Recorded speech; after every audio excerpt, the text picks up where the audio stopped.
Hi everyone, welcome to the last of my little messages on Psalm 46. We'll be looking at some other things next week, but I just want to read a few verses from the end of the psalm to encourage you. And the key verse really is be still. Be at peace, stop stressing, stop fighting.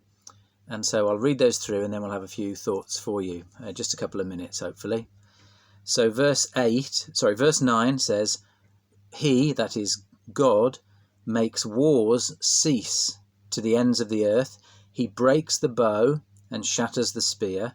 He burns the shields with fire. Be still and know that I am God. I will be exalted among the nations.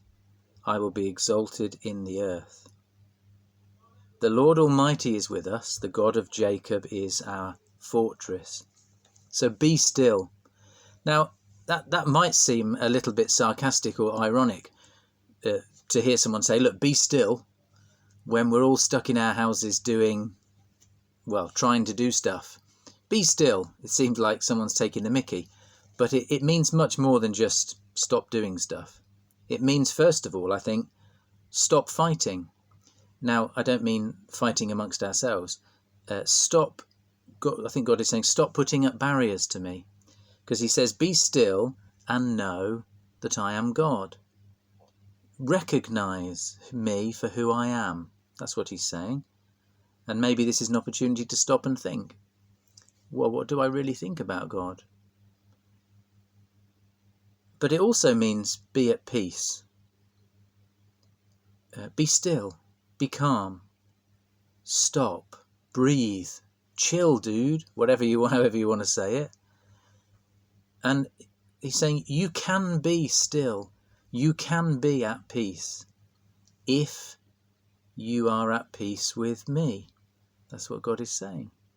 Okay, so how do I know that? Well, I think just a couple of things. Because first of all, only God can control the uncontrollable. That's what verse 9 is about, where it says, God makes wars cease to the ends of the earth. He breaks the bow and shatters the spear. He burns the shields with fire. War is such an uncontrollable thing, unpredictable, and most of us are just powerless. If there was a war going on, oh wait, there is a war going on. Not a violent war between people, but a war against a virus. But however, anyway, in this psalm, God is saying, I can stop all that. Just like that. So I can be at peace, I can be still, if I recognize that this God is capable of doing this, and I can trust him. And then it reminds me, of course, of Jesus, who was in the storm. The disciples were terrified. They said, don't you care we're going to drown? What happened? We're told that Jesus got up and he rebuked the wind and the waves. He said, quiet, be still. And it was calm. And afterwards the disciples said, who is this? They were terrified. They were scared of Jesus. Who is this that even the winds and the waves obey him? And that's the question. Do I recognize him? So only God can control the uncontrollable. Only Jesus can control the uncontrollable. And only God has a real plan. He says, I will be exalted among the nations. I will be exalted in the earth. We have plans. Most of them are about keeping ourselves safe at the moment. We're not sure if Boris's plans will work.